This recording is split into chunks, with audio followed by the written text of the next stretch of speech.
Halo teman-teman dan Miss, perkenalkan nama saya Nika Priskila, saya dari kelas 11-4.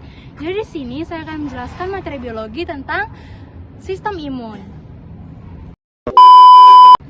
Nah, teman-teman pernah nggak sih dengar kalau misalnya ada anak kecil yang dia tuh habis imunisasi, terus dia tuh demam? Padahal kan kita tahu nih, kalau misalnya kita itu habis vaksin, itu tuh untuk memperkuat tubuh kita. Kenapa ya dia bisa demam padahal habis imunisasi? Nah, untuk mencari tahu hal itu, makanya di sini kita akan membahas apa itu sistem imun.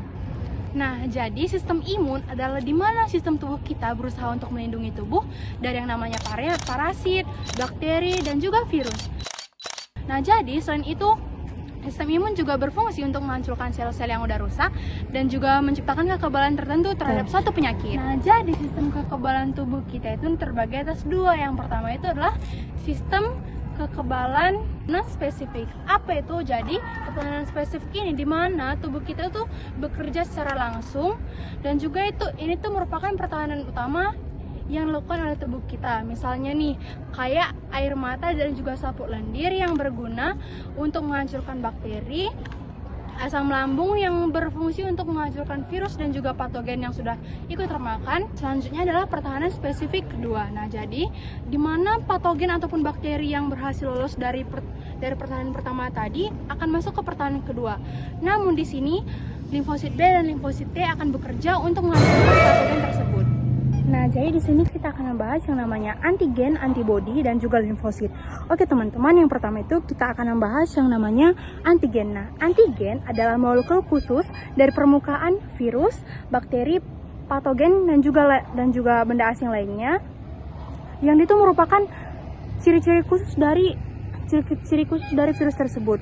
Antigen adalah zat asing atau molekul khusus yang dimiliki oleh permukaan bakteri, virus, dan juga patogen yang berfungsi untuk merangsang sistem imun kita. Antigen ini berfungsi sebagai tanda pengenal oleh gen. Selanjutnya adalah antibodi adalah protein yang dihasilkan oleh limfosit B untuk menghancurkan antigen tertentu. Nah, kerjanya itu teman-teman diibaratkan sebagai kunci dan gembok, di mana si antigen ini sebagai kunci dan juga antibodi sebagai gemboknya. Di mana si antigen hanya dapat mengunci yang namanya satu antibodi.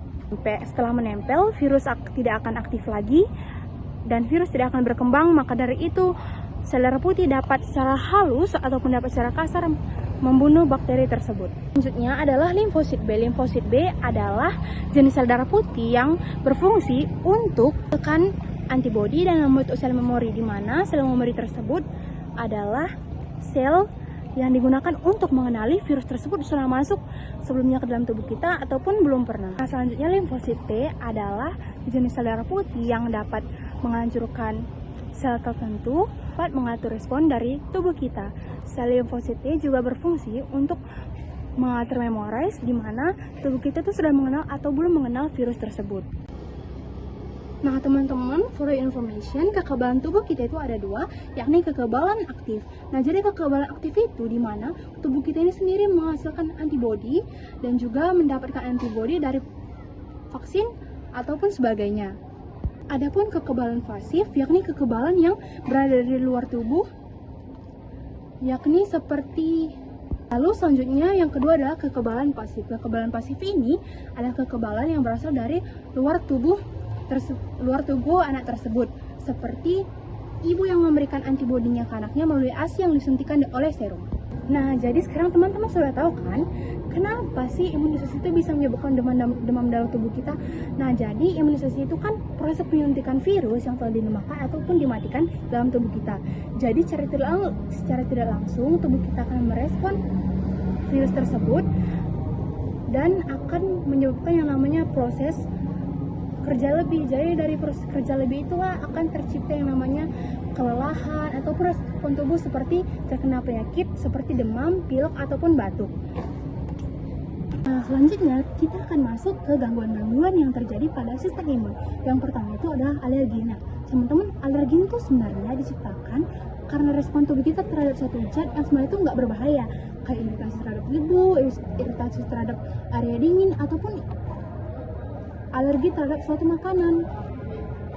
Lalu yang kedua adalah penyakit autoimun. Nah, penyakit autoimun ini di mana si antibodi kita ini tidak mengenal lagi yang mana nih sel-sel yang baik, yang mana sel-sel yang jahat. Maka dari itu antibodi kita akan menyerang diri kita sendiri, maka dari itu terjadi autoimun. Nah, jadi teman-teman, kesimpulannya adalah sistem imun sangat berguna bagi tubuh kita. Dan juga dia tuh memiliki dua sistem, yaitu sistem kekebalan aktif dan juga pasif. Nah, teman-teman, sekian dari saya. Terima kasih. Selamat Magode.